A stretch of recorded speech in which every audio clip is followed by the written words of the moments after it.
Hi students, कैसे हो आप सब लोग। उम्मीद करता हूँ सब बहुत बढ़िया होंगे। और आज अपन चैप्टर 7 रोटेशन मोशन, कौन सी मोशन, रोटेशनल मोशन।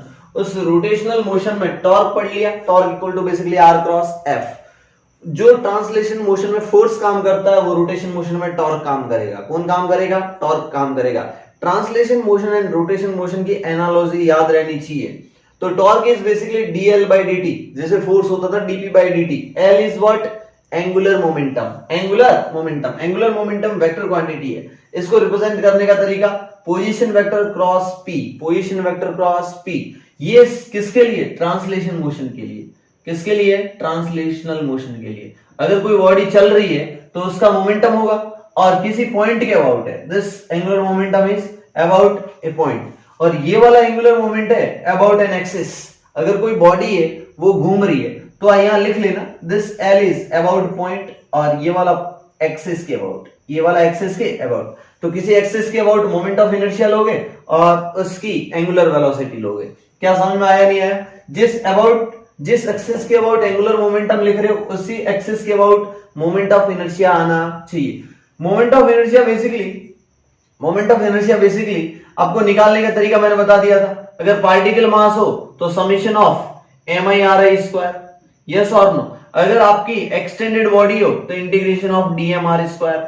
और अगर आपकी कुछ स्पेसिफिक बॉडी हो तो मोमेंट ऑफ इनर्शिया याद रखना है। जैसे रिंग का उसकी परपेंडिकुलर एक्सिस के अबाउट एम आर स्क्वायर होता है, डिस्क का एम आर स्क्वायर बाई 2 होता है। उसके बाद स्फीयर अगर होलो हो तो 2/3 एम आर स्क्वायर, अगर सॉलिड हो तो 2/5 एम आर स्क्वायर। अगर तुम्हारा सिलेंडर होलो हो तो रिंग जैसा मतलब एम आर स्क्वायर, अगर तुम्हारा सिलेंडर सॉलिड हो तो डिस्क जैसा एम आर स्क्वायर बाई 2। इसी तरीके से आपका कोन हो तो कोन का, अगर कोन होलो कोन हो तो डिस्क जैसा बन जाएगा और एम आर स्क्वायर बाई 2। उसके बाद तुम्हारा सॉलिड कोन हो तो याद रखना 3/10 एम आर स्क्वायर। उसके बाद रॉड हो, रॉड के अगर वन एंड के अबाउट रोटेट कर रही है, रॉड वन एंड के अबाउट ऐसे रोटेट कर रही है तो ml square by 3। Mass distribution uniform होना चाहिए रॉड के केस में। अगर समझो सभी केस में यूनिफॉर्म रखना एक्सेप्ट रिंग। और अगर सेंटर वाली एक्सिस के मतलब सेंटर ऑफ मास से रॉड रोटेट कर रही है, ऐसे ऐसे रॉड रोटेट कर रही है, समझो ये वाली एक्सिस, तो ml स्क्वायर बाई 12 होता है। तो ये सब चीजें आपको दिमाग में रखनी है और रिवीजन करते रहना है। उसके बाद मैंने डिस्कशन किया था equilibrium of a rigid body. Equilibrium of a rigid body, equilibrium का क्या मतलब समझते थे कि कोई बॉडी पे नेट फोर्स 0 होगा तो इक्विलिब्रियम होगी। ये अपनी गलत फहमी थी, क्योंकि पहले अपने को यही कॉन्सेप्ट आता था कि बॉडी ट्रांसलेशन कर रही है। बॉडी क्या कर रही है? ट्रांसलेशन कर रही है। अब क्या देखा अपन ने कि किसी भी बॉडी का इक्विलिब्रियम तभी होगा जब उस पे नेट फोर्स 0। फर्स्ट कंडीशन जरूरी है, must satisfy, and second condition also satisfy करेगा, then we can say body is in mechanical equilibrium. Equilibrium तभी होगी जब बॉडी पे टोटल फोर्स 0 होगा, नेट फोर्स 0 होगा एंड नेट टॉर्क 0 होगा। और ये दोनों एक्सटर्नल है। दोनों कैसे है? एक्सटर्नल। क्या मेरी बात समझ में आई नहीं आई? तो ये इक्विलिब्रियम की कंडीशन है, आपको याद रहनी चाहिए। ठीक है। अभी conservation of upon angular momentum भी देखेंगे, कंजर्वेशन ऑफ एंगुलर मोमेंटम देखेंगे। इसी तरीके से वर्क डन क्या होता था? वर्क डन होता था ट्रांसलेशन मोशन में फोर्स डॉट डीएक्स का इंटीग्रेशन तो टोटल वर्क डन निकल जाता था। फोर्स और एक्स के बीच का एरिया दे रखा होता था। एक्स क्या है? डिस्प्लेसमेंट, और ये क्या है? फोर्स। इसमें फोर्स की जगह कौन आ जाएगा? टॉर्क आ जाएगा। डिस्प्लेसमेंट की जगह क्या आ जाएगा? डी थीटा आ जाएगा। डिस्प्लेसमेंट की जगह क्या आ जाएगा? Angular displacement. तो this is the rotational body का वर्क, रोटेशनल बॉडी का वर्क। क्या मेरी बात है समझ में आई नहीं आई? ये चीजें दिमाग में रखना। फटाफट ये लिख लो। ये वाली चीज नहीं लिखवाई थी तो लिख लो work done in rotational motion, work done in rotational motion, work done in rotational motion. ठीक है, ये चीजें दिमाग में रखना, भूलना नहीं है। ठीक है।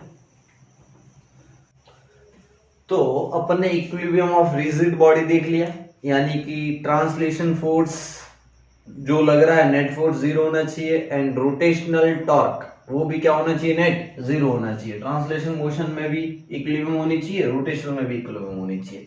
एक और छोटा सा कॉन्सेप्ट होता है जिसे कपल बोलते हैं कि मान लो आपके पास एक रॉड है ऐसे करके, ऐसे इस रॉड पे अगर दो फोर्स लग रहे हैं, एक फोर्स ऐसे ऊपर की तरफ लग रहा है F फोर्स और एक फोर्स नीचे की तरफ लग रहा है ऐसे, और ये हिंज है। हिंज का मतलब यहां पे फिक्स है। तो ये दोनों फोर्स क्या करेंगे? अगर हिंज ना भी होती अगर हिंज ना भी होती तो भी ये रॉड पे नेट फोर्स कितना है, 0। समझो इस रॉड पे नेट फोर्स 0 है, इस रॉड पे नेट फोर्स कितना है, 0। समीशन ऑफ नेट फोर्स कितना है, 0, क्योंकि एक फोर्स ऊपर है एक फोर्स नीचे और दोनों का मैग्नीट्यूड इक्वल है, दोनों का मैग्नीट्यूड कितना इक्वल है और डिफरेंट लाइन ऑफ एक्शन है, मतलब ये इस लाइन पे लग रहा है, ये वाली इस लाइन पे लग रहा है, तो नेट टॉर्क 0 मतलब नेट फोर्स 0 है, इसका मतलब बॉडी इन ट्रांसलेशन इक्विलिब्रियम, इसका मतलब बॉडी इन ट्रांसलेशनल इक्विलिब्रियम, इसका मतलब क्या हुआ, बॉडी इन ट्रांसलेशनल इक्विलिब्रियम। अच्छा, अगर नेट फोर्स 0 है इसका मतलब नेट टॉर्क 0 ये कोई जरूरी नहीं है, नेट फोर्स 0 है, दिस इंप्लाइज नेट टॉर्क 0 ये कोई जरूरी नहीं है। देखो इस पॉइंट के अबाउट अगर मैं इसको सेंटर मान लूं, इस सेंटर ऑफ मास, अगर एम मास की रॉड है तो सेंटर ऑफ मास के अबाउट टॉर्क लिखना, ये वाले डिस्टेंस मान लो L/2 है, टोटल रॉड की लेंथ कितनी है L, तो ये वाली डिस्टेंस भी कितनी हो जाएगी L/2। देखो ये वाला डिस्टेंस L/2, तो R क्रॉस F, इस पॉइंट के अबाउट टॉर्क देख रहा हूं, R क्रॉस फोर्स ऊपर है राइट हैंड पाम रूल से, ओ टॉर्क बाहर की तरफ आया, इसका टॉर्क देखो R फोर्स किधर है, नीचे, देखो देखो देखो देखो मैं इस साइड चला जाता हूं, R क्रॉस F किधर है, नीचे, देखो पाम तुम्हारी तरफ आ रही है, इसका मतलब इसका टॉर्क भी ऐसे, कुल मिला के ऐसे रोटेट करेगी, ये वाला फोर्स ऐसे घुमाएगा, ये वाला फोर्स ऐसे घुमाएगा, देखो ऐसे ऐसे घूम रहा है और ये वाला ऐसे घुमा रहा है, मतलब कहीं ना कहीं रॉड ऐसे रोटेट करेगी, मतलब ये बॉडी ट्रांसलेशन इक्विलिब्रियम में नहीं है।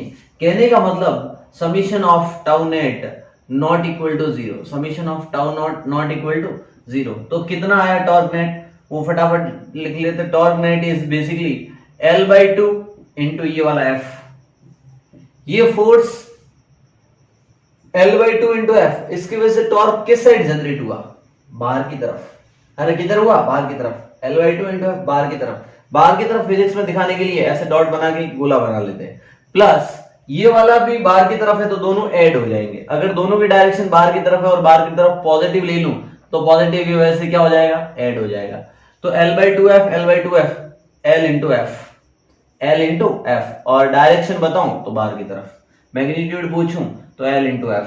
क्या मेरी बातें समझ में आई नहीं आई, यस और नो, बोला यस। ये था टॉर्क। यहां पे एक कॉन्सेप्ट होता है, छोटी सी डेफिनेशन होती है, कॉन्सेप्ट क्या होगा कि a pair of equal and opposite forces, A pair of equal and opposite forces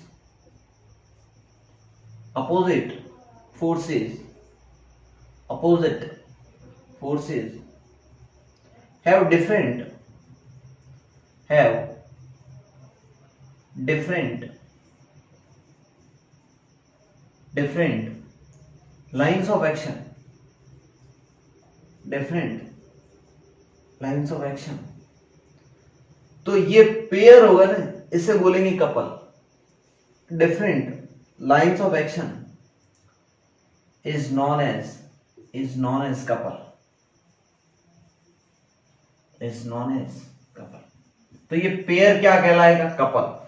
तो मुझे पता है कपल कौन सा सोच रहे हो, मैं इस यहाँ रोटेशनल मोशन में कपल की बात कर रहा हूं कि अगर दो फोर्स किसी रिजिड बॉडी पे तो इक्वल फोर्सेस अपोजिट डायरेक्शन में और दोनों की लाइन ऑफ एक्शन अलग हो, ये इस लाइन पे लग रहा है और ये इस लाइन पे लग रहा है, तो दोनों की लाइन ऑफ एक्शन अलग है, ये कहीं पे भी हो सकती है, यहां भी हो तो भी चलता, कोई जरूरी नहीं दोनों एंड पे हो, यानी कि a pair of equal and opposite forces have different line of action is known as couple. Basically couple क्या करेगा, बॉडी को रोटेट करवाएगा, बॉडी को ट्रांसलेशन मोशन नहीं करवाएगा।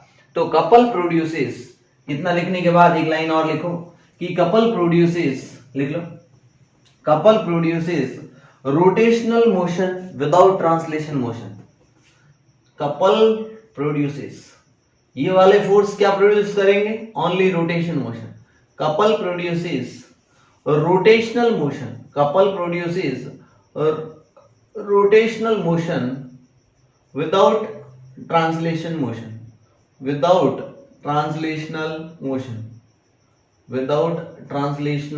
मोशन। क्या समझ में आया नहीं आया, तो ये एक पॉइंट लिख लो कपल के बारे में। Couple produces rotational motion without translation motion. क्या मेरी बातें समझ में आ रही है? फटाफट यहां तक नोट कर लो।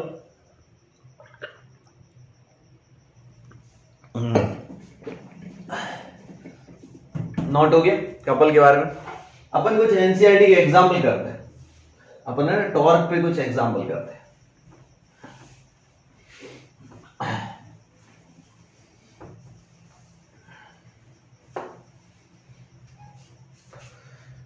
एक चीज और सिखाता हूं आपको, एक चीज और सिखाता हूं, आप समझने की कोशिश करना कि आपके पास मान लो ये चीज आपने देखी होगी सीसो, है ना। मान लो एक रॉड है, इस रॉड का मास यूनिफॉर्मली डिस्ट्रीब्यूटेड है और रॉड की लेंथ एल है, और समझो कि यहां पे मैं एक नाइफ रखूं या फिर एक कोई पॉइंट रखूं ऐसे करके, ऐसे एकदम सेंटर पे, तो ये रॉड एकदम इक्विलिब्रियम में रहेगी। ये रॉड क्या करेगी? एकदम इक्विलिब्रियम में रहेगी नहीं रहेगी। अगर ये वाला डिस्टेंस l/2 है और ये वाला डिस्टेंस l/2 है तभी रॉड इक्विलिब्रियम में होगी। यस और नो? बोला यस। रॉड कहां होगी? इक्विलिब्रियम। इक्विलिब्रियम में क्यों होगी? रीजन सुनना। क्योंकि इस रॉड का टोटल ग्रेविटेशनल फोर्स इधर नीचे की तरफ होगा mg। यस और नो? यही तो वेट होगा w। वेट क्या होता है? m × g। वेट क्या होता है? ग्रेविटेशनल फोर्स को वेट बोलते हैं। Basically mass into gravitational acceleration m × g। और यहीं से कांटेक्ट में आ रहा है तो ऊपर की तरफ एक नॉर्मल फोर्स या रिएक्शन फोर्स भी बोल सकते हो। तो ये नॉर्मल फोर्स और mg बैलेंस हो जाएंगे। n = mg, translation equilibrium. और सेंटर ऑफ मास से ही mg पास हो रहा है, मतलब यहीं से mg पास हो रहा है, तो इस पॉइंट के बाद टॉर्क भी कितना हो जाएगा? 0। तो ये ना घूमेगी और ना चलेगी, ना घूमेगी ना चलेगी, मतलब बॉडी इन इक्विलिब्रियम। गुड। अब मैं क्या करता हूं, समझने की कोशिश करना। अगर यहां मैं 2 किलो ऐड कर देता हूं, इस एंड पे कितना किलो रख देता हूं? 2 किलो। ऑब्वियसली इस साइड से नीचे की तरफ आना चाहिए, मतलब ये 2 किलो क्या करेगा? इस रॉड को ऐसे रोटेट करा देगा।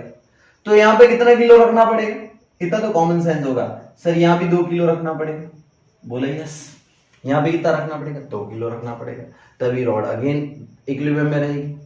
अगर मैं एक आपने ये नॉर्मल ऑब्जर्वेशन देखा हो कि इस साइड मैंने 40 kg का एक स्टूडेंट बिठा दिया और इस साइड मैंने 40 kg का स्टूडेंट बिठा दिया और इस कॉर्नर पे मैंने एक 80 kg का स्टूडेंट बिठा दिया। कितने kg का? 80 kg का स्टूडेंट, 80 kg का।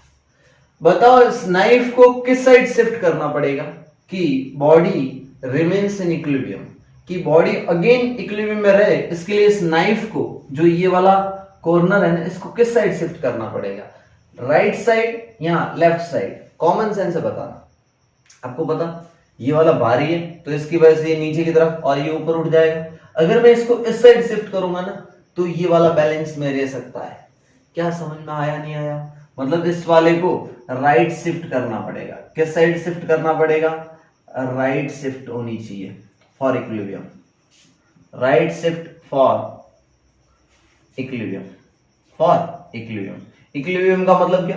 रोटेशनल भी इक्विलिब्रियम होनी चाहिए, ट्रांसलेशन भी होनी चाहिए। क्या मेरी बातें समझ में आ रही है? नहीं आ रही?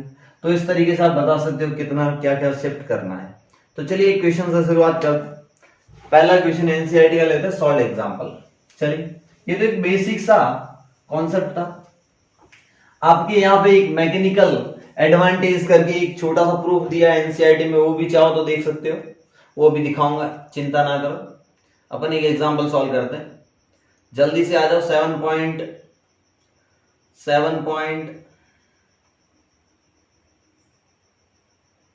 आ जाओ जल्दी आ जाओ। 7.8 कौन सा एग्जांपल?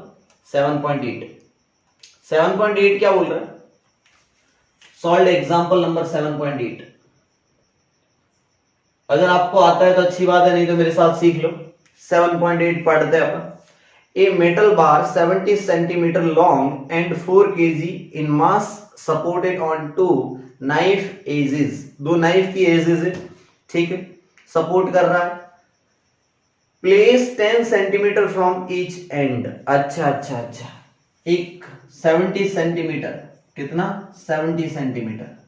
चलिए, ये है 70 सेंटीमीटर और इसका मास है 4 kg।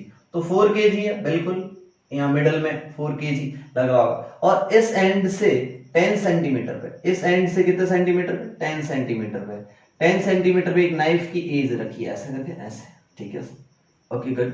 और इस साइड से भी 10 सेंटीमीटर पे, इस साइड से भी 10 सेंटीमीटर पे एक नाइफ की एज अगेन यहाँ पे ऐसे सेट कर दी। बोला ठीक है सर, और क्या किया, और देखो ये 10 सेंटीमीटर, कितना सेंटीमीटर, 10 सेंटीमीटर, और ये भी कितना सेंटीमीटर है, 10 सेंटीमीटर। टोटल रॉड की लेंथ कितनी है, 70 सेंटीमीटर। टोटल रॉड की लेंथ कितनी है, 70 सेंटीमीटर। और आगे देखो ये 6 kg वेट, 6 kg मास होना चाहिए, वेट क्या, 6 kg मास होगा यार।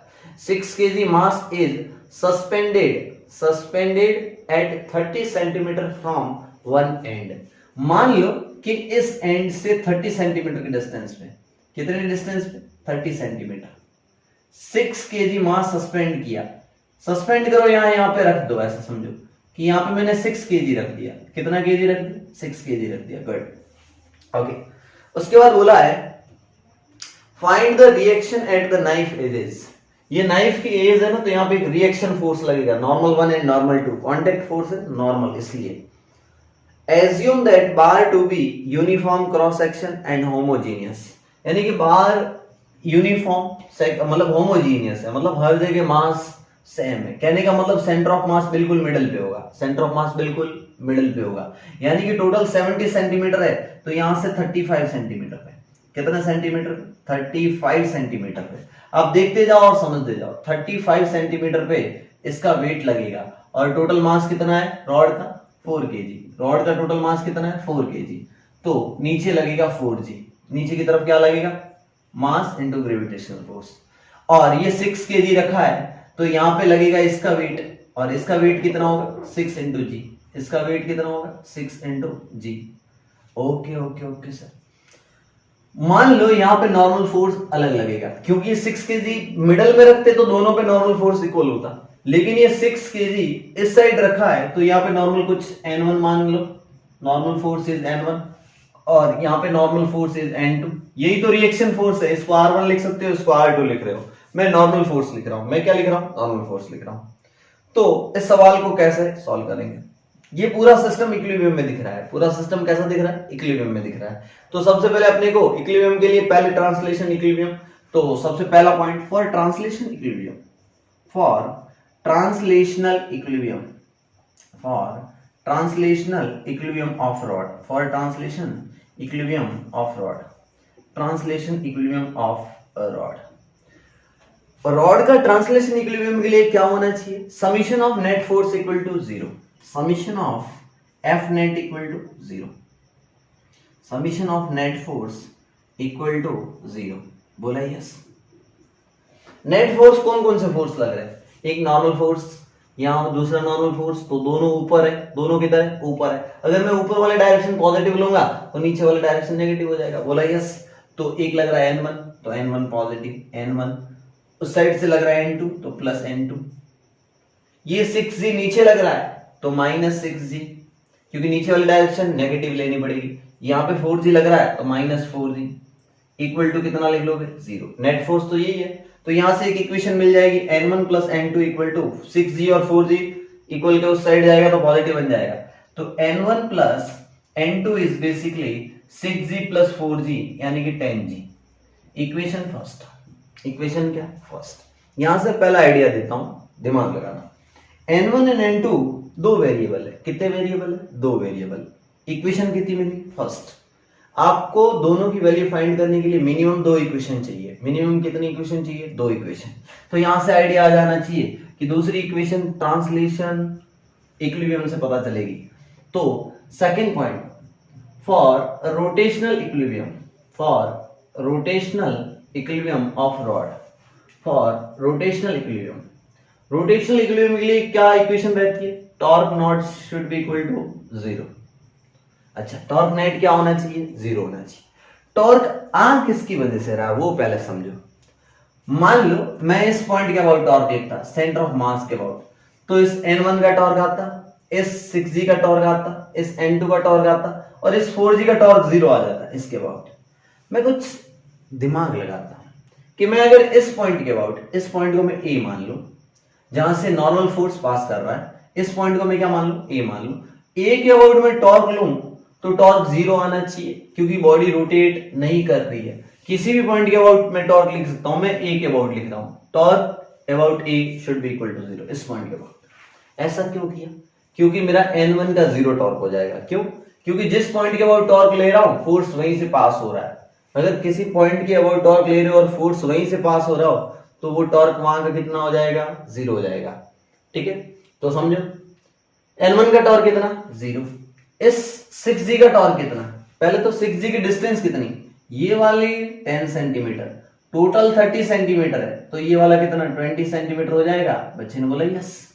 टॉर्क आया किधर, देखो 20 इधर की तरफ है, मतलब r क्रॉस 6g की तरह फोर्स नीचे, तो टॉर्क आया अंदर की तरफ, तो 20 इंटू 6g, अंदर की तरफ को मैं लिख लेता हूं क्रॉस, अंदर की तरफ क्या लिखता हूं, क्रॉस।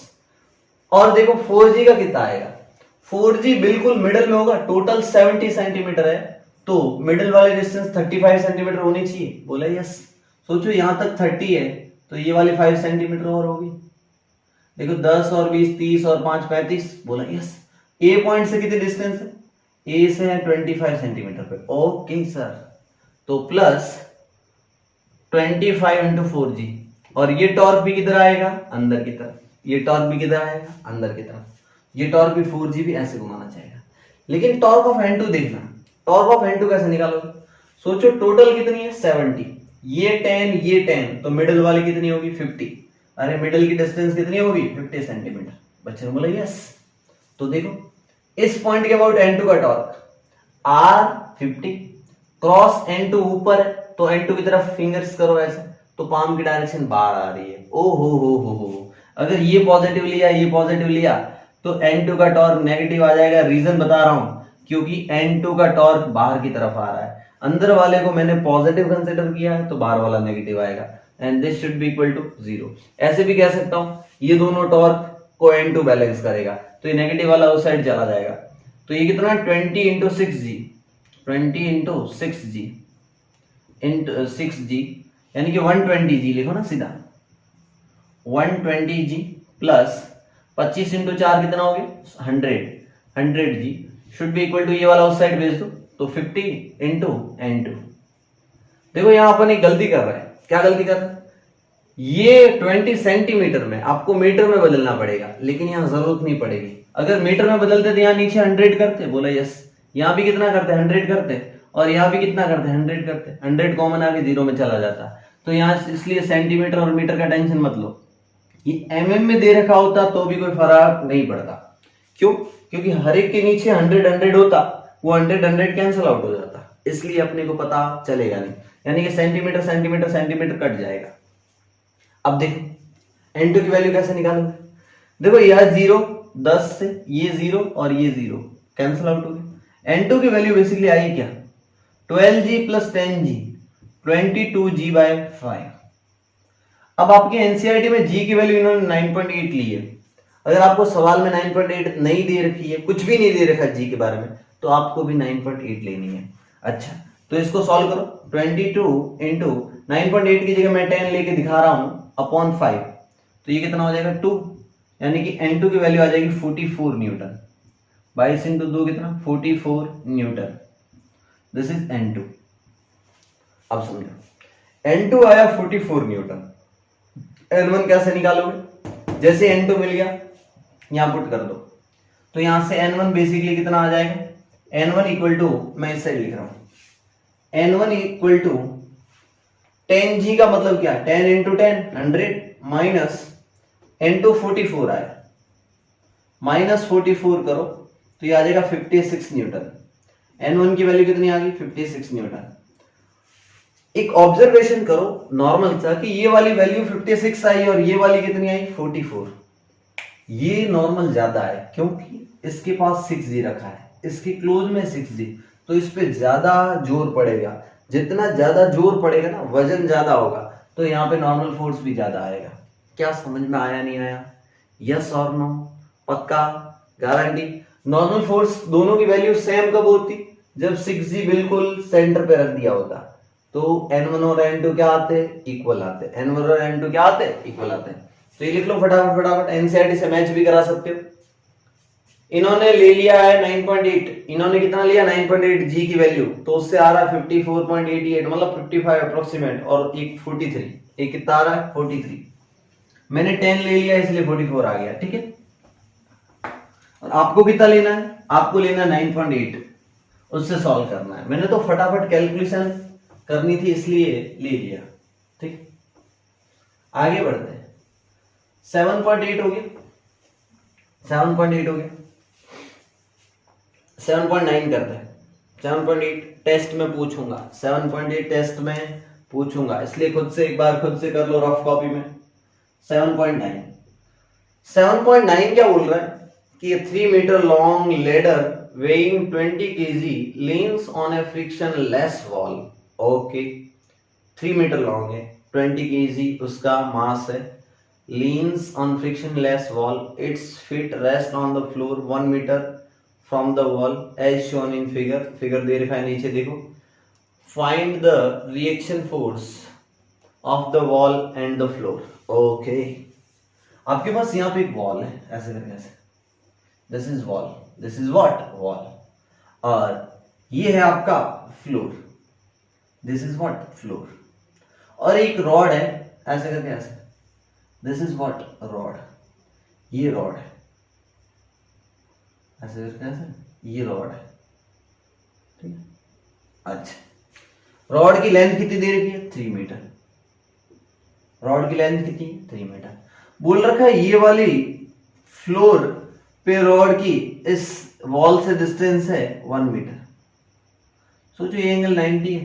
पाइथागोरस बाबा क्या कहता है कि मान लो ये हाइट y है, तो अकॉर्डिंग टू पाइथागोरस बाबा y का स्क्वायर प्लस 1 का square should be equal to 3 का स्क्वायर।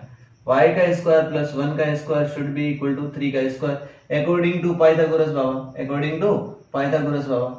तो y स्क्वायर इक्वल टू कितना आ जाएगा, 3 स्क्वायर माइनस 1 स्क्वायर, यानी कि 9 माइनस 1, 9 माइनस 1 यानी कि 8, यानी कि y की वैल्यू कितनी आ जाएगी, y की वैल्यू आ जाएगी √8। √8 को क्या लिख सकता हूँ, 4 इंटू 2, √8 को लिखता हूँ 4 इंटू 2, 4 इंटू 2 मतलब 2 बार आ जाएगा 4 का, 2√2 मीटर। ओके, y की वैल्यू मिल गई आपको 2√2 मीटर, y की वैल्यू कितनी मिल गई, 2√2 मीटर। गुड, y मिल गया। ये कैलकुलेशन मैं आपको समझाने के लिए कर रहा हूं, अदरवाइज मुझे तो पता है कि √8 को 2√2 सीधा लिखते हैं। अच्छा, इसके बाद इन्होंने इस रॉड का वेट कितना दे रखा है, मास कितना दे रखा है, 20 केजी। तो यूनिफॉर्म मास बोला है, तो 20 केजी बिल्कुल 1.5 मीटर इधर और 1.5 मीटर इधर से लगेगा ना, बिल्कुल मिडिल में लगेगा, मतलब यहाँ पे एकदम 20 जी नीचे की तरफ लगेगा। बोला यस, बोला यस, 20 जी बिल्कुल यहाँ पे लगेगा, बोला यस। गुड, और सुनो, और कहानी सुनाता हूँ। 20 जी बिल्कुल यहाँ पे लगेगा, और क्या क्या बातें मेरी सुनना। यहाँ पे मान लो यहाँ पे टच में है, तो नॉर्मल फोर्स बिल्कुल यहाँ लगेगा, बोला yes. Let's say this is normal force 1, this is normal force 1, और यहाँ पे भी टच है, तो बिल्कुल perpendicular to the surface normal force 2 लगेगा, बोला यस। समझो, ये वाला नॉर्मल फोर्स इस रॉड को ऐसे घुमाना चाहेगा, मतलब इसको बैलेंस करने के लिए यहाँ भी कोई फोर्स आना चाहिए, और बिल्कुल वॉल फ्रिक्शन लेस है। वॉल कैसी है, फ्रिक्शन लेस, मतलब यहाँ μ0, लेकिन इसने यहाँ का फ्रिक्शन के बारे में कुछ नहीं बोला, और अगर यहाँ फ्रिक्शन लेस बोलता तो ये सिस्टम इक्विलिब्रियम में नहीं होता, इसलिए इधर की तरफ अंदर की तरफ एक फोर्स होगा, यहाँ पे ऐसे ऐसे, इस साइड कोई ना कोई एक फोर्स होगा, और वो फ्रिक्शन फोर्स होगा। मैं मान लेता हूँ लेट से F, कितना मान लेता हूँ, F, इस पॉइंट के अबाउट, और इस पॉइंट का नाम दे देता हूँ A, इस पॉइंट का नाम क्या दे देता हूँ A। इससे एक फ्रिक्शन फोर्स ऐसे होगा, और नॉर्मल फोर्स को बैलेंस करने के लिए फ्रिक्शन फोर्स हॉरिजॉन्टल डायरेक्शन में। बोला है कि रॉड लीन्स का मतलब रुकी हुई है, मतलब ये रॉड इक्विलिब्रियम में है। रॉड इक्विलिब्रियम में इसका क्या मतलब, समीशन ऑफ नेट फोर्स 0। पहला ट्रांसलेशन इक्विलिब्रियम के लिए समीशन ऑफ नेट फोर्स 0। इसका मतलब समझो कि समीशन ऑफ y डायरेक्शन के फोर्स भी 0 होने चाहिए, एंड समीशन ऑफ, ये दूसरी मीनिंग बता रहा हूं, अगर 2 डायमेंशनल हो तो ऐसा लिखोगे, समीशन ऑफ x डायरेक्शन के फोर्स भी 0 होने चाहिए। सभी फोर्स 0 होने चाहिए, z होती तो z के भी 0। देखो x डायरेक्शन में कौन सा फोर्स लगे, एक फोर्स लग रहा है N1 इस तरफ और F लग रहा है इस तरफ। ये फ्रिक्शन ही तो इसको रोक के रखा है, अदरवाइज तो स्लिप करके नीचे गिर जाती ना सूं करके, लेकिन ये फ्रिक्शन ने रोक के रखा है। सोचो ये वाला फोर्स पॉजिटिव है तो ये वाला फोर्स नेगेटिव होगा, तो समीशन ऑफ x डायरेक्शन में लिख रहा हूं, इसमें लिख रहा हूं, तो इसमें क्या लिखूंगा F minus N1 should be equal to 0। तो यहां से मिल गया F और N1 दोनों क्या होंगे, इक्वल होंगे। F और N1 दोनों क्या होंगे, इक्वल होंगे। गुड, F और N1 क्या होंगे, इक्वल होंगे। यहां से एक इक्वेशन मिल गई। y डायरेक्शन में 0 इसका क्या मतलब, N2 और नीचे की तरफ क्या लग रहा है 20G, ये दो ही तो फोर्स है, N2 और 20G दो ही तो फोर्स है। बच्चे ने बोला यस सर, यहाँ पे कोई फ्रिक्शन नहीं तो एक और फ्रिक्शन आ जाता, क्योंकि रॉड नीचे गिरना चाहते तो फ्रिक्शन ऊपर लगता, लेकिन ये फ्रिक्शन लेस है। इसने क्या बोला कि wall is friction less, wall is friction less. तो N2 ऊपर है और mg नीचे है, तो यहां से मैं ऐसा लिख सकता हूं N2 ऊपर है माइनस mg नीचे, यानी कि 20g नीचे, ये 0 के बराबर होना चाहिए। तो यहां से पता चल गया N2 should be equal to 20g। पक्का? इक्वेशन फर्स्ट, इसको लिख लेता हूं इक्वेशन सेकंड, इक्वेशन सेकंड। और सुनो, N2 मिल गया, N1 मिल गया। सवाल में क्या पूछा है, find the reaction force of the wall and the floor. Reaction forces मतलब रिएक्शन फोर्सेस कितने होंगे वो आपको कैलकुलेट करना है, रिएक्शन फोर्सेस कैलकुलेट करना है। N2 तो सीधा मिल गया 20 इंटू जी, 9.8 से मल्टीप्लाई कर दो। सवाल में g की वैल्यू नहीं दे रखी है तो आप 10 मत लेना, 9.8 लेना। तो 20 इंटू 9.8 कर दो, 198 के आसपास आएगा। कितने के आसपास आएगा, आसपास क्या 198 है ना, 19 पॉइंट्स, एक काम करो 9.8 ले लो, 9.8 का डबल कर दो, 196 न्यूटन आएगा। कितना न्यूटन आएगा, 196 न्यूटन आएगा। करेक्ट, N2 आएगा 196 न्यूटन। N1 कैसे निकाला है, N1 नहीं निकल रहा है। मैंने बोला सुन मेरी बात, इस पॉइंट के अबाउट टॉर्क लिख ले, इस ये A है ना, A, इस A पॉइंट के अबाउट टॉर्क लिख ले। पहली कंडीशन ट्रांसलेशन इक्विलिब्रियम, दूसरी कंडीशन रोटेशनल इक्विलिब्रियम। तो मैं ये वाली चीज रफ कर रहा हूं, मुझे बोर्ड की जरूरत है थोड़ी। चलिए, तो सेकंड केस लिख रहा हूं रोटेशनल इक्विलिब्रियम। सेकंड केस क्या लिख रहा हूं, rotational equilibrium. This is 2√2, this is how much, 2√2। Second, for rotational equilibrium क्या मैं ऐसा लिख सकता हूं, टाउ नेट 0। बोला यस सर। आपको लिखना है for rotational translation rotational equilibrium tau net कितना, 0।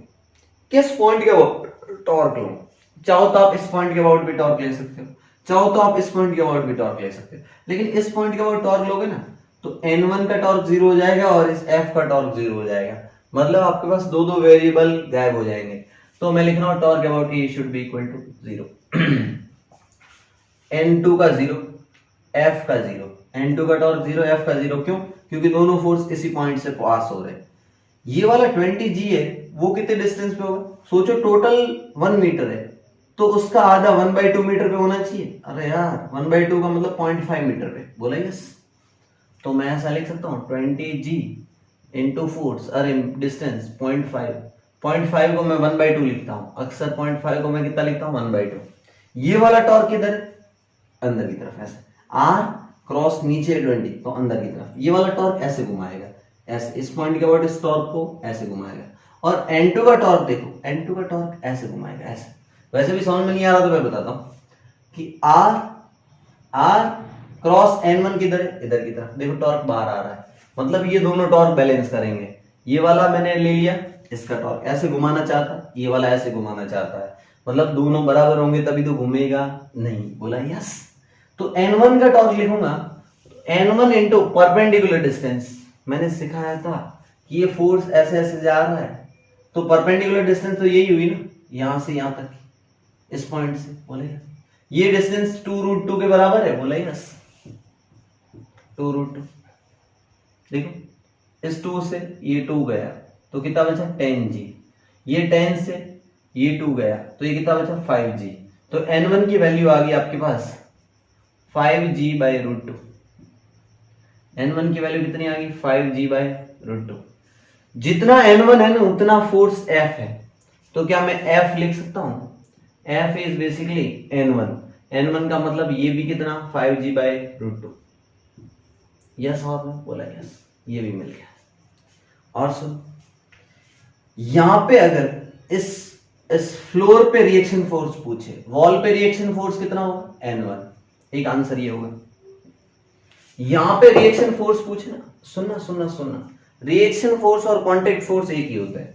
अगर यहां पे पूछे ना कांटेक्ट फोर्स, इस पॉइंट पे कांटेक्ट फोर्स, तो कांटेक्ट फोर्स दोनों तरफ लग रहा है, एक ऊपर की तरफ लग रहा है N2 और एक इस तरफ लग रहा है F, जो कि N1 के इक्वल है। एक फोर्स इधर एक फोर्स इधर, तो दोनों का रिजल्टेंट कहीं इधर आएगा, बोला यस। और this is the net force, this is net reaction force, this is net reaction force. तो नेट रिएक्शन फोर्स क्या होगा, दोनों वेक्टर फोर्स है, फोर्स कैसी क्वांटिटी, वेक्टर क्वांटिटी, तो दोनों वेक्टर का सम 90 डिग्री पे हो तो N2 का स्क्वायर प्लस N1 का स्क्वायर। N2 की वैल्यू आपको पता है, N1 की वैल्यू भी आपको पता है, दोनों का स्क्वायर करके रूट ले लेना। बोले किस एंगल पे लगेगा हॉरिजॉन्टल से, let's say this is theta, क्या N2 वेक्टर इसके परपेंडिकुलर ऐसे पैरेलली शिफ्ट किया जा सकता है, बोले यस। तो यहां से tan थीटा दिख रहा है N2 बटे N1, N1 फोर्स F के बराबर है ना, तो यहां से मैं ऐसा लिख सकता हूं tan theta is basically N2 बटे N1। N2 और N1 की वैल्यू आप कैलकुलेट कर चुके हो, फटाफट पुट करो, आंसर मिल जाएगा, आंसर मिल जाएगा। आपको यहाँ पे थीटा की वैल्यू कुछ आती है, गंदी सी वैल्यू आती है, बहुत गंदी वैल्यू आती है, 83 ऐसा कुछ आता है, 83 82 ऐसा कुछ आता है, 80 डिग्री, कितना 80 डिग्री। ये आपको याद करने की कोई जरूरत नहीं है, बस N2 बटा N1 कर दो और theta equal to tan inverse लिख के छोड़ दो, आपको पूरे मार्क्स मिलेंगे। आपको 80 डिग्री लिखने की कोई जरूरत नहीं है, मैं नहीं काटूंगा आपका एक मार्क्स भी, बस यहां तक लिख देना, यहां तक लिख देना, ठीक है। तो क्वेश्चन नंबर 9 भी टेस्ट में पूछा जा सकता है, तो जो क्वेश्चन करा रहा हूं रेडी रहना। एग्जाम्पल नंबर 7.9 बहुत आसान क्वेश्चन था, लिख लो फटाफट अपने नोट्स में, अपनी नोट्स में लिख लो। तो यहां से मैंने दो कॉन्सेप्ट तो आपको बता दिए, कौन से वाले, एक ट्रांसलेशन इक्विलिब्रियम, दूसरी रोटेशनल इक्विलिब्रियम, तभी बॉडी क्या होगी, नेट इक्विलिब्रियम। इसके बाद एक और पॉइंट आता सेंटर ऑफ ग्रेविटी, इसके जस्ट ऊपर, इस सवाल के जस्ट ऊपर एक टॉपिक है छोटा सा, centre of gravity, centre of gravity, centre of gravity को लिखते हैं शॉर्ट में COG। जैसे सेंटर ऑफ मास होता है वैसे के वैसे सेंटर ऑफ ग्रेविटी होती है। अब सेंटर ऑफ ग्रेविटी होती क्या है वो समझो, कि अगर आपके पास कोई एक्सटेंडेड बॉडी है, कोई एक्सटेंडेड रैंडम सी बॉडी है, तो इसका अगर ये बॉडी बहुत बड़ी बॉडी है, तो आप नेक्स्ट चैप्टर में पढ़ोगे कि G की वैल्यू वेरी करती है, G varies from point to point. अगर ये बॉडी बहुत लार्ज है तो G वेरी करता है, G क्या करता है, varies from point to point, from point to point. कैसे वेरी करता है नेक्स्ट चैप्टर में पढ़ाऊंगा, ग्रेविटेशन, नेक्स्ट चैप्टर नंबर 8 है ना, उसमें पढ़ाऊंगा ग्रेविटेशन में। अब सुनो कि सेंटर ऑफ ग्रेविटी वो पॉइंट होता है जहां पर पूरी बॉडी का ग्रेविटेशनल फोर्स लग सकता है। यानी कि मान लो यहां कोई पॉइंट है ऐसा, कोई जरूरी नहीं है कि centre of mass and centre of gravity same point हो, सुन लो। यानी कि सेंटर ऑफ ग्रेविटी वो पॉइंट होता है जहां पे नेट ग्रेविटेशनल फोर्स एक्ट करता है, नेट ग्रेविटेशनल फोर्स एक्ट करता है। यहां पे net gravitational force weight total mass into G। क्या समझ में आया, नहीं आया, यस और नो? तो डेफिनेशन लिख लो, डेफिनेशन लिख लो सेंटर ऑफ ग्रेविटी की। डेफिनेशन यहाँ कोई अच्छी दे रखी हो तो मैं लिखवा देता हूं, नहीं तो अपने मन से बना सकते हो। सेंटर ऑफ ग्रेविटी कोई बड़ी चीज नहीं है। देखो इन्होंने एग्जाम्पल नंबर 7.24 बता रखा है। एग्जाम्पल नंबर 7.24 में क्या बोला कि पेंसिल वहां पे रखो जहां पे ये बॉडी पूरी तरीके से इक्विलिब्रियम में रहे, मतलब जहां पे पूरा का पूरा वेट कंसीडर कर सको। यानी कि अगर ये बॉडी छोटी हो तो centre of gravity and centre of मास एक ही जगह होगा, क्योंकि G वेरी नहीं करेगा। G क्या नहीं करेगा, वेरी नहीं करेगा।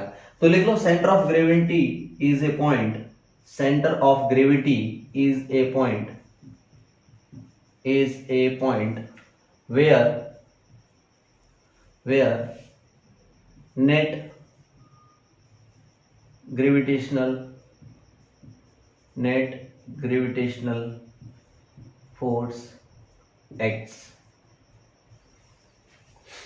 जहां पर सारा ग्रेविटेशनल फोर्स एक्ट करता है वो पॉइंट होता है, उसे क्या बोलते हैं? Centre of gravity. क्या बोलते हैं? Centre of gravity. मैं पहला क्वेश्चन पूछ रहा हूं, question first. Centre of gravity and centre of mass are same point, यानी कि is centre of gravity and centre of mass are same point. पहला क्वेश्चन है कि क्या सेंटर ऑफ ग्रेविटी और centre of mass same point होते हैं? No. Answer क्या होगा? नो। मे और मे भी। इसका आंसर ऐसे लिखो, आंसर लिखो, मे और मे नॉट। मे और मे नॉट हो भी सकता है, नहीं भी हो सकता है। क्या बात है सर, मे और मे नॉट, कितना प्यारा आंसर है। ऐसा आंसर हो तो दिल खुश हो जाए।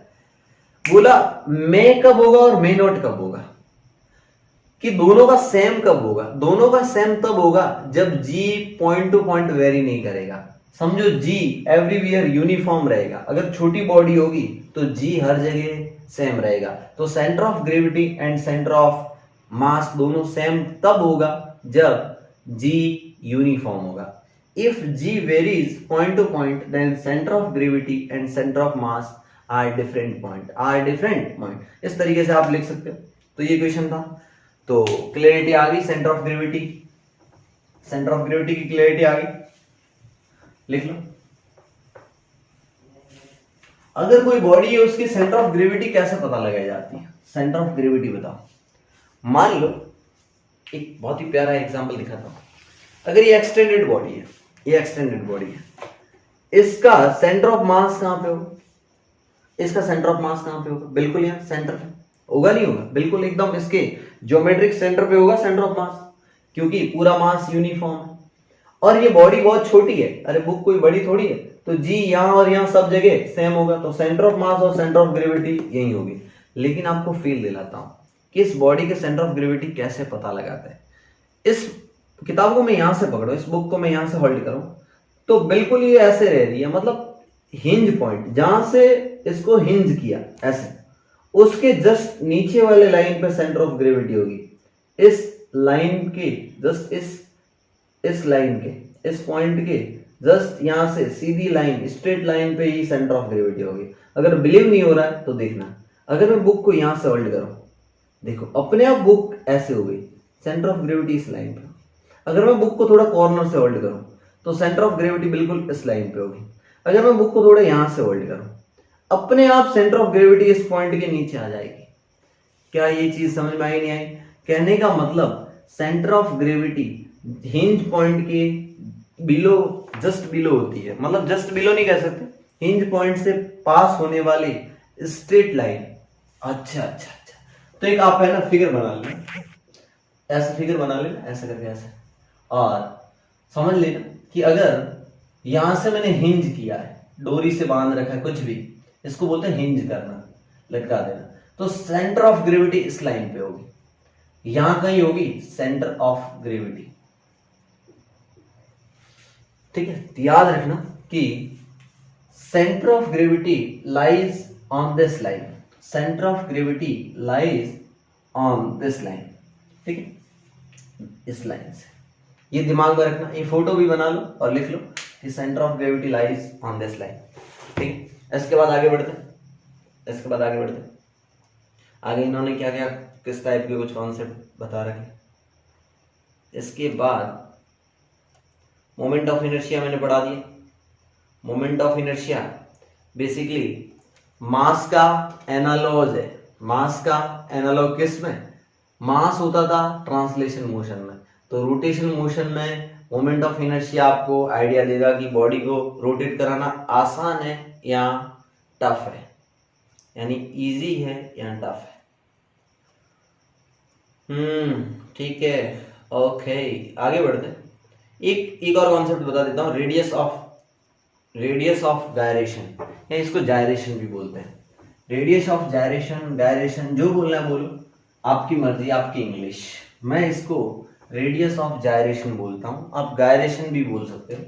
ठीक है, तो लड़ाई झगड़ा मत करना, बैठ के कॉन्सेप्ट समझ लो। रेडियस ऑफ गायरेशन होती क्या है रेडियस ऑफ गायरेशन, इसको के से रिप्रेजेंट करते हैं। इसकी फील दिलाता हूं कि ये होता क्या है, रेडियस ऑफ गायरेशन होता क्या है वो समझना। कि आपके पास, मान लो आपके पास एक बॉडी है, आपके पास एक बॉडी है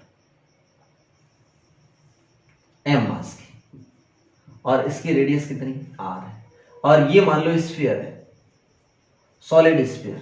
कैसा स्फीयर? Solid sphere. आपको फील दिलाता हूं रेडियस ऑफ जायरेशन की, सॉलिड स्फीयर। और इस एक्सिस के अबाउट, यहां से जो एक्सिस पास कर रही है इसके अबाउट रोटेट कराएंगे तो इसका मोमेंट ऑफ इनर्शिया कितना होगा? इसका moment of inertia 2/5 mr square होगा। बच्चे ने बोला यस, अगर इसकी रेडियस आर है तो। रेडियस कितनी? आर है तो। गुड, ये सॉलिड स्फीयर था। अब रेडियस ऑफ जायरेशन का कॉन्सेप्ट आ रहा देखना, कि एक ऐसी एक्सिस जिससे कितनी डिस्टेंस पे, सुनना, इससे कितनी डिस्टेंस पे अगर ये जितना एम मास है ना उतना इसका एकदम चूरा बना के एक छोटी सी बॉल बना देता, एक पॉइंट मास बना देता, और यहां पे मैं एम मास रख देता। कितना मास रख देता? एम मास रख देता। और मान लो ये रेडियस के होती, ये रेडियस कितनी होती? के होती। और अब मैं इस एक्सिस के अबाउट रोटेट कराता, इस एक्सिस के अबाउट रोटेट कराता, तो आई कितना आता? एम के स्क्वायर। आई कितना आता? एम के स्क्वायर। अगर ये आई और ये आई बराबर हो जाए तो ये रेडियस ऑफ जायरेशन होगी, मतलब वो वाली रेडियस जहां पे दोनों का आई क्या हो? इक्वल हो। तो फटाफट देखो, आई इक्वल टू एम के स्क्वायर। तो यहां से मैं लिख सकता हूं एम के स्क्वायर, यहां से के की वैल्यू लिख सकता हूं, k is basically root of i by m, root of i by m. I की वैल्यू कितनी है? 2/5, 2/5 m are square upon m. M से एम गया और रूट 2/5, रूट 2/5 आर स्क्वायर का आर बार आ जाएगा। तो radius of gyration for solid sphere is basically root 2/5। Radius of gyration for solid sphere basically root 2/5 into r. This is radius of gyration for solid sphere. Radius of gyration for radius of gyration of solid sphere. Solid sphere. ठीक है, इतना लिख लो, radius of gyration of solid sphere. अच्छा, आपको समझ में आ गया रेडियस ऑफ जायरेशन कैसे डिफाइन करना है? Root of i by m, root of i by M.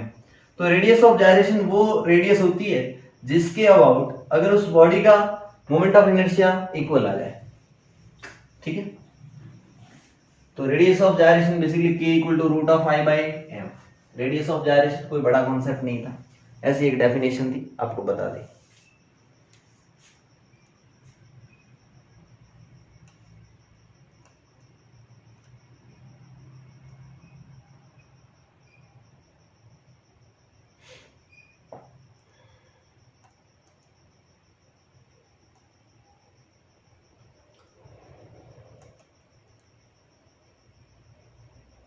देखो एग्जाम्पल नंबर 7.10 देखो, एग्जाम्पल नंबर 7.10 करवा दिया मैंने। मोमेंट ऑफ इनर्शिया का है, मोमेंट ऑफ इनर्शिया से मैं पहले बोल रहा हूं parallel axis theorem and perpendicular axis theorem, दोनों पूछूंगा टेस्ट में। मोमेंट ऑफ इनर्शिया की दोनों थ्योरम पूछूंगा। अगला है what is the moment of inertia of a disc about one of its diameter. Moment of inertia of disc of one of its diameter का मतलब समझो, ये डिस्क है, अगर मैं आपको सामने से दिखाऊं डिस्क, यहाँ डिस्क को ऊपर से देखोगे तो डिस्क ऐसी दिखेगी गोल गोल। अगर मैं इस डिस्क को बोर्ड पे बनाऊं, ये इसका टॉप व्यू, फिजिक्स में आपको व्यू देखना आना चाहिए। अगर मैं ऊपर से डिस्क देखूं तो पूरी मस्त गोल गोल दिखेगी, और अगर मैं साइड से देखूं तो बोर्ड पे बनानी हो तो डिस्क ऐसी बनाते हैं और ऐसे एक्सिस पास कराते हैं, कराते नहीं कराते, समझने की कोशिश करना, ऐसे एक्सिस पास करते हैं। और इसके अबाउट मोमेंट ऑफ इनर्शिया अगर मास m यूनिफॉर्मली और रेडियस r हो, रेडियस कितनी हो? r हो, तो इस एक्सिस के अबाउट डिस्क का मोमेंट ऑफ इनर्शिया mr²/2 हो। डिस्क की थिकनेस वेरी करे तो भी mr²/2 आता है, क्योंकि अगर सॉलिड सिलेंडर बना दो तो भी mr²/2 आता है, ये याद है। लेकिन सवाल पूछा इन्होंने कि आपको यहां से मोमेंट ऑफ इनर्शिया नहीं चाहिए, आपको diameter, one of its diameter, इसके अबाउट आपको मोमेंट ऑफ इनर्शिया कैलकुलेट करना है। कैसे करोगे? मैं बताता हूं कि अगर मैं एक एक्सिस ऐसे खींच लो और एक एक्सिस ऐसे खींच लो, दोनों परपेंडिकुलर होनी चाहिए। गुड। इसको मैं बोल दूं आई एक्स और इसको बोल दूं मैं आई वाई। जो बाहर वाली एक्सिस है मैं इसको डॉट बना के ऐसे, इसके अबाउट तो मोमेंट ऑफ इनर्शिया आपको पता है एम आर स्क्वायर बाय 2 होता है। बच्चे ने बोला यस सर, इसके अबाउट तो हमें पता है एम आर स्क्वायर बाय 2 होता है। तो यहां से मैं परपेंडिकुलर एक्सिस थ्योरम लगा रहा हूं। By applying perpendicular axis theorem we can say I Z equal to I Y plus I X. ये कैसी बॉडी है? Planar lamina. और आपको पता है प्लेनर लेमिना यानी कि सिर्फ 2D बॉडी के लिए परपेंडिकुलर एक्सिस थ्योरम लगती है। बहुत सारा रिवीजन करवा दिया। By applying perpendicular axis theorem, perpendicular axis theorem, फटाफट थ्योरी लिखते जाओ। Perpendicular axis theorem we can say या वी नो, हम जानते हैं, अप्लाई कर रहे हैं तो जानते तो होंगे ना, गधेड़ों वाली बात हो गई फिर तो। I Z equal to I X plus I Y, I Z equal to I X plus I Y. आपको पता है इसके अबाउट रोटेट कराओ या इसके अबाउट रोटेट कराओ, दोनों सेम होगा। तो आई प्लस आई दोनों सेम होगा तो आई प्लस आई कितना हो जाएगा 2i। और आई जेड का पता आपको एम आर स्क्वायर बाई 2 होता है। एम आर स्क्वायर बाई कितना होता है 2। ये वाला 2 और नीचे आ जाएगा तो वन ऑफ डायमीटर के about moment of inertia basically M are square by 4 हो जाएगा। This is your answer, M are square by 4। और perpendicular axis theorem only applicable for what? Only applicable for planar lamina या planar body. Only lamina का मतलब ये होता है planar. Only applicable for planar body, planar body यानी कि sphere विस्फीयर के लिए परपेंडिकुलर एक्सिस थ्योरम नहीं लगती, उसके लिए पैरेलल लगेगी। उसके लिए कौन सी लगेगी? पैरेलल। परपेंडिकुलर सिर्फ रिंग डिस्क इनके लिए लगती है। ठीक है, तो आगे बढ़ते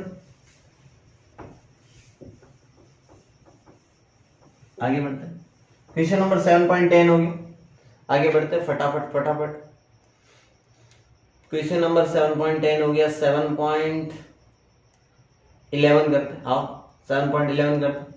What is the moment of inertia of a rod of mass m, length l about an axis perpendicular to it through one end? Okay. इन्होंने बोला है, ये क्वेश्चन मैंने करवा दिया 7.11, मैंने आपको ये क्वेश्चन पहले ही करवा दिया। आप टेंशन मत लो, मैं कॉन्सेप्ट पढ़ाता हूं तब मैक्सिमम क्वेश्चन सॉल्व करवा देता हूं। अच्छा, ये रॉड है कि इसके इस एंड के अबाउट कितना होगा? आपको तो याद है कि अगर एम मास यूनिफॉर्म है, लेंथ एल है, तो इसके अबाउट होगा एम एल स्क्वायर बाई 12, अरे एम एल स्क्वायर बाई 3। इसको सॉल्व करने का तरीका भी मैंने बता रखा है। बोला कैसे सर? मास यूनिफॉर्म है तो यहां से x डिस्टेंस पे जाओ, dx का एक छोटा सा एलिमेंट लो, dx का छोटा सा मास dm लिखो। मान लो ये dx इस ट्री पे बहुत छोटा सा, तो इसका छोटा सा मास होगा मास पर यूनिट लेंथ इनटू ये वाली लेंथ कितनी है dx। अरे l लेंथ का मास m है तो यूनिट लेंथ का हो जाएगा m बाय l, तो dx लेंथ का हो जाएगा m by l into dx, तो ये आ गया dm। अब इस एक्सिस के अबाउट di लिखना है तो मोमेंट ऑफ इनर्शिया छोटा सा लिखोगे dm into X square. Yes और नो? डिस्टेंस कितनी है dm मास की? लगभग x है, क्योंकि dx तो बहुत छोटा है। तो आपको टोटल इंटीग्रेशन करके मोमेंट ऑफ इनर्शिया निकाल देना है। तो I equal to basically integration of dm कितना? m by l into dx into X square. तो इसको आप ऐसे लिख सकते हो एक्स स्क्वायर dx अलग चीज है, आप x square into x cube मत कर देना वरना मार दूंगा मैं तुम्हें। m बाय l कांस्टेंट है, बाहर आ गया। ये गलती कभी भी सोच के भी मत करना, एक्स स्क्वायर इंटू dx अलग लिखोगे। dx इज बेसिकली ऑपरेटर है, एक तरीके से एक मशीन है, इंटीग्रेशन की मशीन है। इस x को मत छेड़ना, एक्स स्क्वायर अलग चीज है और dx बिल्कुल अलग है। अब इसका इंटीग्रेशन करो, x की पावर n का इंटीग्रेशन x की power n plus 1 upon n plus 1, तो ये हो जाएगा m बाई l। x की पावर n प्लस 1 मतलब 2 प्लस 1 यानी कि 3 upon 3। Upper limit lower limit आती है? बोला यस। x की वैल्यू 0 से स्टार्ट होती है, यहां से कहां तक जाएगी? l तक। तो 0 से लगाकर l तक लिमिट लगा लो, 0 से l तक। इसको सॉल्व करो further. m by l limit रखो l, अपर लिमिट पहले l क्यूब बाई 3 माइनस 0 बाद में 0 क्यूब बाई 3, 0 क्यूब बाई 3 0 आ जाएगा।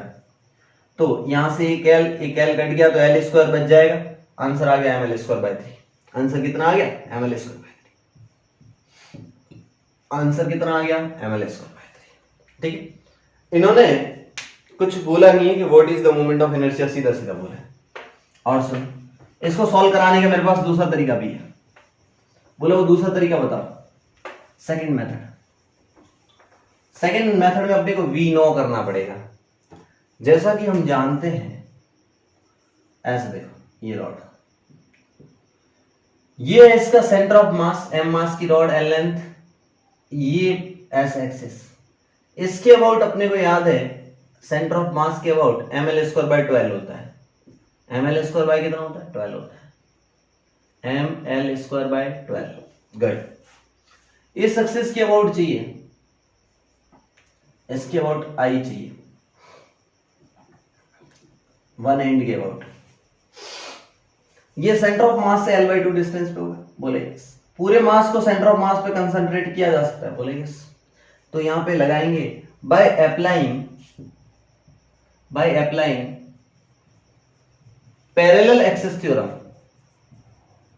पैरेलल एक्सिस थ्योरम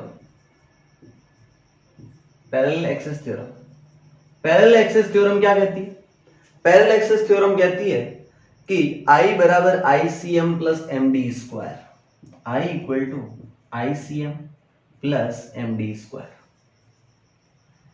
देखो ICM मतलब सेंटर ऑफ मास के अबाउट मोमेंट ऑफ इनर्शिया, पता है ml square by 12, ml square by 12 plus m into दोनों एक्सिस के बीच की डिस्टेंस कितनी है L/2, तो d की वैल्यू L/2 का स्क्वायर।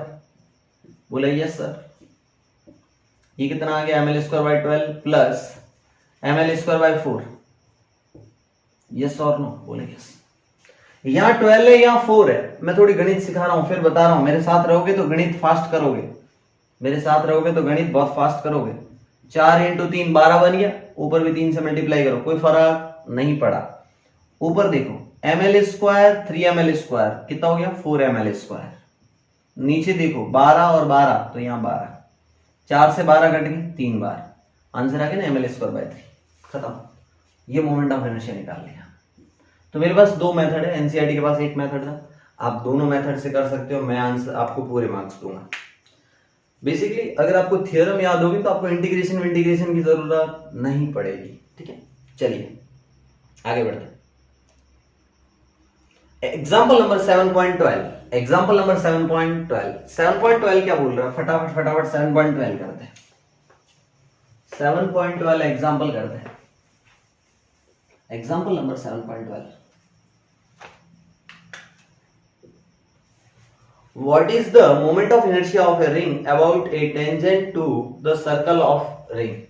मान लो ये रिंग है आपके पास। रिंग ऊपर से देखोगे तो ऐसे दिखेगी, बोला यस ये रिंग है। इस रिंग के इस टेंजेंट वाली इसके अबाउट मोमेंट ऑफ इनर्शिया आपको कैलकुलेट करना है। तो सबसे पहले आपको इसका सेंटर ऑफ मास रिंग का कहां होगा? ये मास m है, रिंग की रेडियस r है, तो इसका सेंटर ऑफ मास यहां कहीं होगा। यानी कि आपको पहले तो ICM पता होनी चाहिए। ICM तो सर mr स्क्वायर होती है। नो, वो जो सोच रहे हो ना ICM mr स्क्वायर होती है, वो गलत सोच रहे हो। वो ऐसे होती है ना, इस एक्सिस के अबाउट, इस एक्सिस के अबाउट नहीं होती, इस एक्सिस के about perpendicular to the plane. ओहो, यानी कि डिस्क अगर ऐसे होती तो इस वाली एक्सिस के अबाउट mr स्क्वायर होती। अरे डिस्क नहीं, sorry ring, this is what ring. तो ये रिंग का सीधा सीधा सेंटर के अबाउट आता है mr स्क्वायर। कितना आता है mr स्क्वायर। लेकिन ये तो डायमीटर वाली है, ये तो कौन सी है? डायमीटर वाली। बच्चे ने बोला डर क्यों रहे हो सर, इसको ऐसे बना दो। मैंने बोला ठीक है, एक एक्सिस ऐसे ले लो, एक एक्सिस ऐसे ले लो, परपेंडिकुलर कर दो। बोला yes, this is IX sir, this is IY। इसके अबाउट और इसके अबाउट सेम होगा, और इसके अबाउट IZ के अबाउट आपको पता है mr स्क्वायर होता है। यस, तो सर बाय अप्लाइंग कौन सी थ्योरम? Perpendicular axis theorem. अपन ऐसा लिख सकते हैं। बोला यस, तो IZ तो पता है mr स्क्वायर होता है। बोला यस, IX को लेट से I, तो IX और IY सिमिलर होगी, तो ये कितना हो गया 2I। क्यों सिमिलर होगी वो समझो, कि रिंग को इस एक्सिस के अबाउट घुमाओ या रिंग को इस एक्सिस के अबाउट घुमाओ, दोनों तरफ घुमाना सेम होगा, इसलिए I सेम ले लिया। तो I is basically mr square by 2। ओहो, इसका मतलब इस एक्सिस के about M are square by 2। ओ ये वाली एक्सिस, इसका मतलब आईसीएम आपको पता चल गया, M are square by 2। Good. पूरी रिंग का मास यहां पे रख सकता हूं m। इस टेंजेंट से ये वाली डिस्टेंस r होगी। अब कौन सी थ्योरम लगाऊंगा, ये आई निकालना है तो पैरेलल एक्सिस थ्योरम, क्योंकि दोनों एक्सिस पैरेलल है। तो यहां लिखो by applying parallel axis theorem, by applying, थोड़ी स्पीड रखो, parallel axis theorem, parallel axis theorem. क्या मैं लिख सकता हूं by applying parallel axis theorem, I equal to ICM plus MD square. बच्चे ने बोला यस सर, ICM कितना, MR स्क्वायर बाई 2। ऐसा क्यों बोल रहा हूं, ये क्यों नहीं ले सकता, क्योंकि पैरेलल थोड़ी है, एक एक्सिस ऐसे जा रही है और दूसरी एक्सिस ऐसे बाहर आ रही है, पैरेलल कहां हुई, पैरेलल के लिए तो इसके साथ साथ में जानी चाहिए ना पैरेलल, इसलिए ICM MR स्क्वायर बाई 2 निकला ऐसे, समझ में आया। तो MR square by 2 plus M into D कितना, R कैसे, देखो मेरे साथ रहोगे तो मैथ सीख जाओगे। 2 से मल्टीप्लाई करो, इधर भी 2 से मल्टीप्लाई करो, नीचे 2 2 है, MR square 2 MR square 3 MR square, 3 MR square by 2 खत्म, 3 MR स्क्वायर बाय 2 खत्म। तो 7.11 भी कर दिया आपने, बढ़िया, बधाई हो, 7.11 तक पहुंच, 12 कर लिया, 7.12 कर लिया। 7.13 from the first principle obtain equation 7.38। ये 7.38 कौन सी है रे भाई, आप है ना 7.14 करना, बहुत आसान है, ये तो कोई भी कर लेगा। 7.14 होमवर्क है, 7.14 नहीं कराऊंगा, टेस्ट में पूछूंगा। 7.14 खुद से कर लो, 7.14 खुद से कर लो, 7.14 खुद से कर लो, 7.14 खुद से कर लो।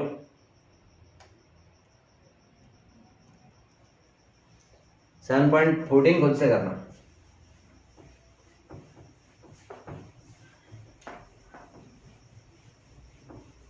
अब मैं आपको करवाता हूं 7.7। आप सभी लोग एग्जाम्पल 7.7 पढ़ लो, ये कॉन्सेप्ट है, मैं आपको करवाता हूं। Example number 7.7। 7.7 सारे बच्चे पढ़ लो, रीडिंग कर लो, 7.7 की समझने की कोशिश करो, मैं करवाता हूं। 7.7 देख लो, मैं करवाता हूं। 7.7 क्या बोल रहा है कि so that moment of inertia, गलत बोल दिया, show that moment of a couple does not depend on the point about which you take the moments. Take the moments का मतलब समझते हो, टॉर्क की बात कर रहा है। Show that moment of a couple, moment of couple क्या, दो इक्वल फोर्सेस अपोजिट डायरेक्शन में लगने चाहिए। ओहो, लाइंस ऑफ एक्शन डिफरेंट होनी चाहिए। चलो सिंपल सा अपन तो एग्जाम्पल करते हैं, इन्होंने बहुत तूफान मचाया, अपन सिंपल सा एग्जाम्पल लेंगे कि मान लो 7.7 का एक्सप्लेनेशन दे रहा हूं, दिल खुश हो जाएगा आपका। ये 7.7 का एक्सप्लेनेशन है,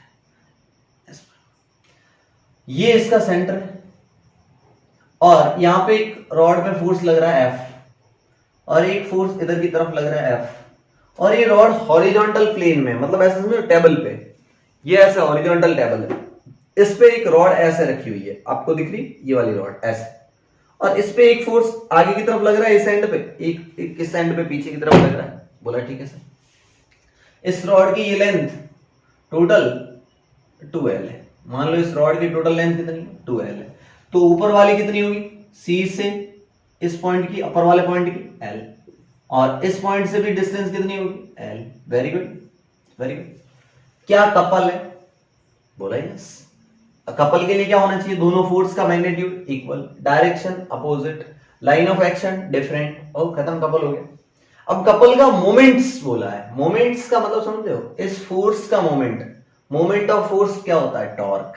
ओह, कपल का मोमेंट्स मतलब टॉर्क। मैं कुछ पॉइंट कंसिडर करता हूं, let's say this point is a, this point is c, centre वाला point, and this point is b. Torque about a calculate करता हूं, टॉर्क अबाउट ए। इस पॉइंट के अबाउट टॉर्क लूंगा तो ये वाला फोर्स तो यहीं से पास कर रहा है ए से, तो टॉर्क ऑफ दिस फोर्स 0। लेकिन टॉर्क ऑफ दिस फोर्स देखो, R 2L के बराबर, F अंदर की तरफ, तो टॉर्क आया अंदर की तरफ, और राइट हैंड उठना चाहिए हमेशा, right hand, R cross F, तो 2L cross F, 2L cross F, और ये किधर की तरफ आया, अंदर की तरफ। गुड। चेक करते torque about B, torque about B देखते इस पॉइंट के अबाउट। मैं चला गया ऊपर, टॉर्क अबाउट बी, इस फोर्स का तो टॉर्क 0 आएगा क्योंकि बी से पास कर रहा है। इस फोर्स का टॉर्क देखो, तो नीचे की तरफ 2L, फोर्स इधर की तरफ है तो अंगुलियां इस तरफ खुलनी चाहिए, पाम अंदर की तरफ है, मेरी पाम अंदर की तरफ है, तो 2L इंटू एफ, अगेन अंदर की तरफ। वो तेरी ए और बी का टॉर्क, मतलब दोनों पॉइंट के अबाउट टॉर्क सेम आया। रुको तो सर सी पॉइंट के अबाउट लिखता हूं, torque about C, torque about C, C point के अबाउट टॉर्क लिखो, ये रहा सेंटर वाला पॉइंट सी। अच्छा, इस सी पॉइंट के अबाउट टॉर्क क्या होगा, ये वाला फोर्स ऊपर है तो ये डिस्टेंस L क्रॉस F अंदर, L क्रॉस F, और अंदर की तरफ है मतलब ऐसे, अंदर द प्लेन है ना, और इनवर्ट द प्लेन, सॉरी अंदर द प्लेन क्या होता है, इंग्लिश देख रहे हो और इस फोर्स का L क्रॉस F ये भी इनवर्ट द प्लेन, तो दोनों सेम साइन आ रहा है अंदर अंदर, तो मैं पॉजिटिव पॉजिटिव ले सकता हूं, बोला यस। तो ये अगेन देखो LF कितना हो गया, 2LF अंदर की तरफ। क्या बात है, तीनों पॉइंट के अबाउट टॉर्क सेम आया।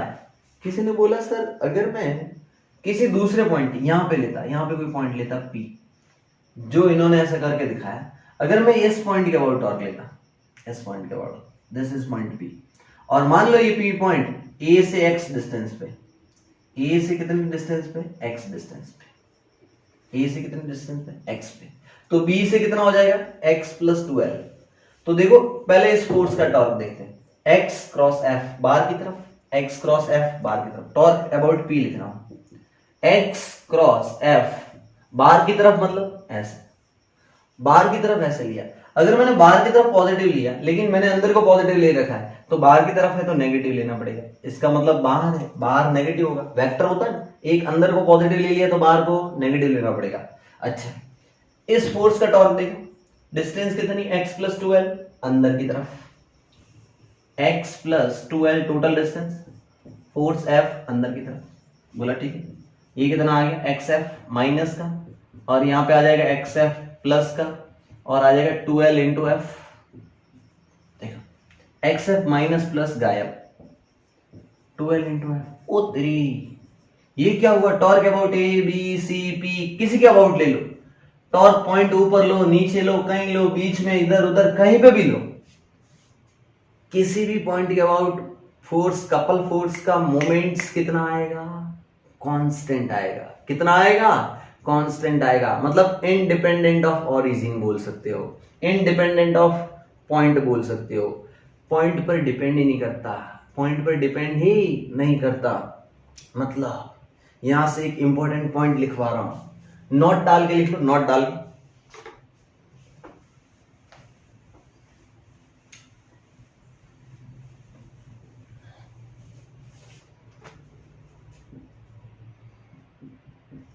if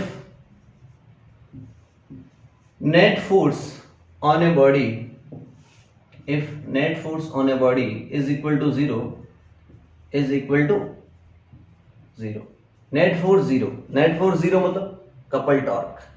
अरे नेट फोर्स 0 कब होगा, जब दोनों फोर्स क्या हो, बराबर हो, इधर और इधर 0, then torque about any point, torque इसको बोलते हैं मोमेंट ऑफ कपल भी बोल सकते हो, या मोमेंट ऑफ फोर्स। टॉर्क को क्या बोलते हैं, ब्रैकेट में लिख रहा हूं मोमेंट ऑफ फोर्स।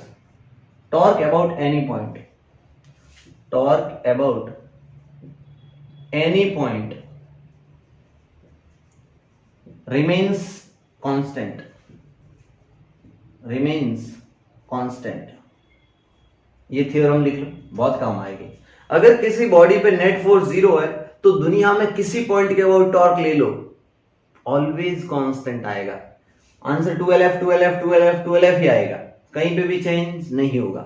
तो इन्होंने R1 R2 वेक्टर से लिया है, बहुत गंदा काम किया इन्होंने, है ना। ऐसा अपन नहीं करेंगे, अपन ऐसा बिल्कुल भी नहीं करेंगे, है ना।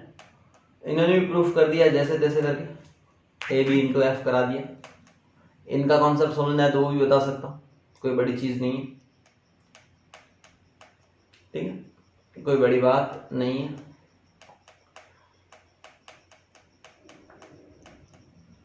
हाँ, एक और चीज दिखा देता हूं, इसके जस्ट नीचे फिगर देखो 7.23, फिगर देखो 160 पेज पे, पेज नंबर 160 पे आ जाओ फटाक से, पेज नंबर 160, एनसीईआरटी के पेज नंबर 160 पे आ जाओ, एनसीईआरटी के पेज नंबर 160 पे आ जाओ, page number 160 figure number 7.23, figure number 7.23, figure देखो 7.23। इन्होंने एक इसको मैकेनिकल, इसको लीवर भी बोलते हो, और इसका क्या फायदा होता है वो चीज समझाने की कोशिश कर रहा है कि मान लो आपके पास एक रॉड है, एक क्या है, रॉड है, इसका फायदा बताता हूं। और यहां पे इसके क्लोज है, ये जो एज रखी थी ना, नाइफ की एज, ऐसा समझो, ये नाइफ की एज यहां पे, और ये डिस्टेंस d1 है, और ये डिस्टेंस d2 है। Obviously d2 greater than d1, d2 d1 से बड़ी है। अगर d2 d1 से बड़ी है, और मान लो यहां पे एक फोर्स लग रहा है F1, और यहां पे एक फोर्स लग रहा है F2, यस और रॉड का मास नेग्लिजिबल मान लो, क्या मान लो, नेग्लिजिबल। मतलब समझो कि यहां पे ये वाली बॉडी को इक्विलिब्रियम में रखना हो तो ये इस पॉइंट के अबाउट इस फोर्स का टॉर्क और इस फोर्स का टॉर्क क्या आना चाहिए, 0 आना चाहिए। इन्होंने ऐसा किया भी है, देखो इन्होंने ऐसा किया भी है। इन्होंने बोला कि यहां से मान लो रिएक्शन फोर्स ऊपर की तरफ लग रहा है आर की जगह में नॉर्मल ले लो, कुछ भी ले लो, आर ले लो, कोई फर्क नहीं पड़ता। फॉर पहला पॉइंट लिखो, फॉर ट्रांसलेशनल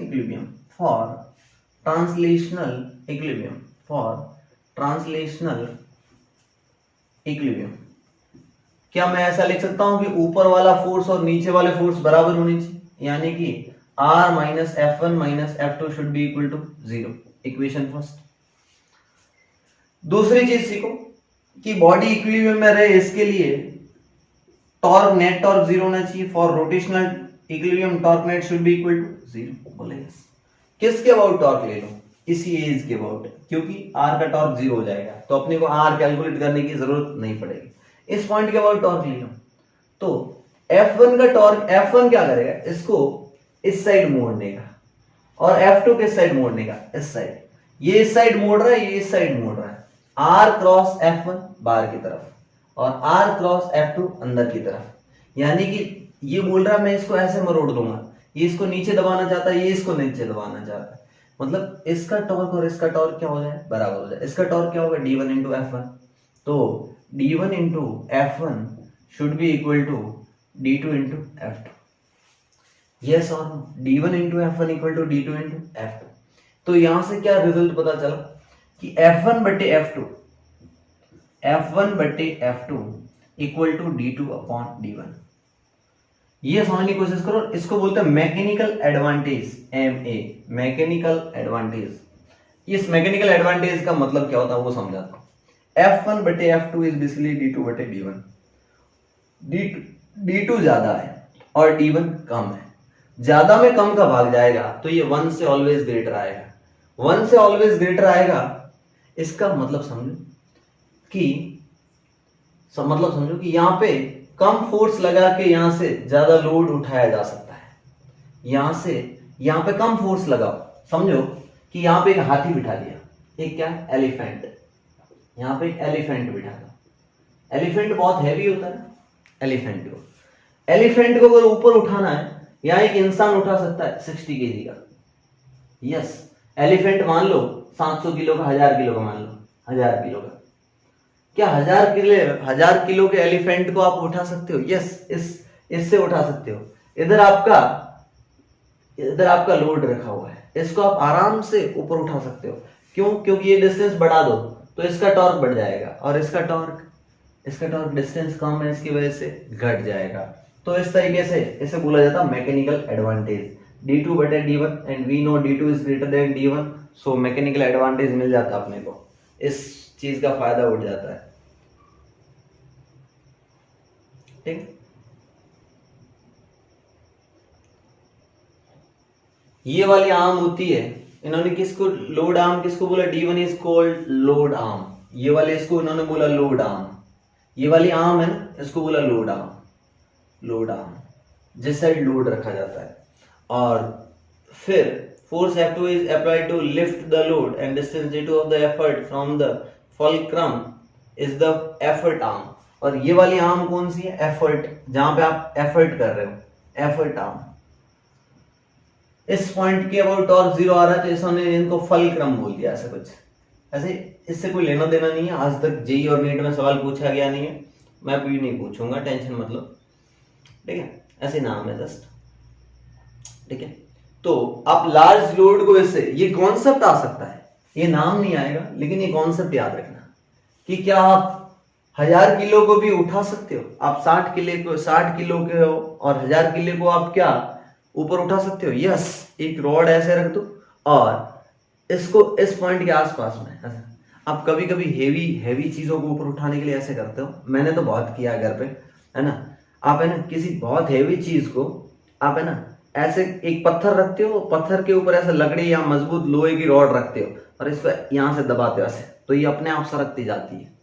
ये आपने घर पे किया होगा, बिलीव मी, मैंने तो बहुत बार किया।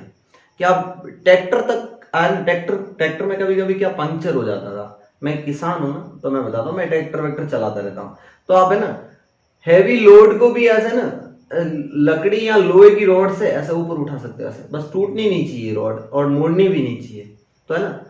इसको यहां से पास में रखोगे तो ये वाली एज बहुत कम होती है और आपके हाथ जहां से आप फोर्स अप्लाई कर रहे हो वो दूर होती है, मतलब यहां से आप ये वाला जो एफर्ट लगा रहे हो ना, ज्यादा लोड को अपने आप उठा सकते हो। This is the mechanical advantage.